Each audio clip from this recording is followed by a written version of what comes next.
Here's a blurb from my witchy supernatural book, Love Before the Rapture, that you can get on my website, blackandbookish.com. I'm trying to sell at least 300 copies by December, so let's go ahead and get started.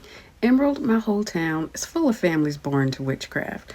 Mine, the Love family, bound our magic decades ago. As a kid, I got called names. Ashbourne was the favorite. It implied my magic was burned out or sacrificed. When my gifts suddenly returned, I learned to keep them to myself. Binding was common in the late 70s and early 80s. There were two ways to do it. Passive binding happens when the family chooses forgetfulness, returning to the church, turning away from the old ways until the current dries up. Active binding is deliberate, a ritual lock after a prophecy or to head off danger in the bloodline. When I was 10, my family decided I needed binding. They took me to a man named Ube.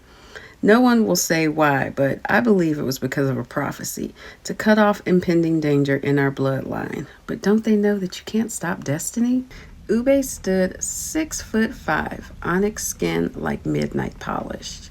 Claimed he was from Charleston. Folks assumed Gullah, but no one ever asked. His accent slid around like a fish. You couldn't tell if it was put on or born.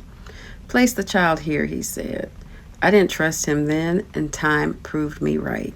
He was the first of many who tried to steal my destiny or swap my inheritance for theirs.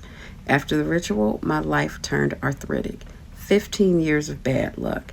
Acne that bit back. Hair that snapped if you blinked. After my first baby, I told Jonathan I'd seen his great-grandmother, dead a long time, standing at the nursery door.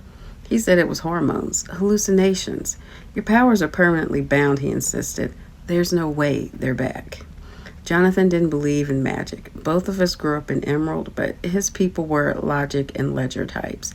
If it wasn't measurable, it was make-believe. And lots of families bind that way. Call it choice, call it religion, call it whatever lets you sleep. But when does choice become oppression? Depends on who benefits.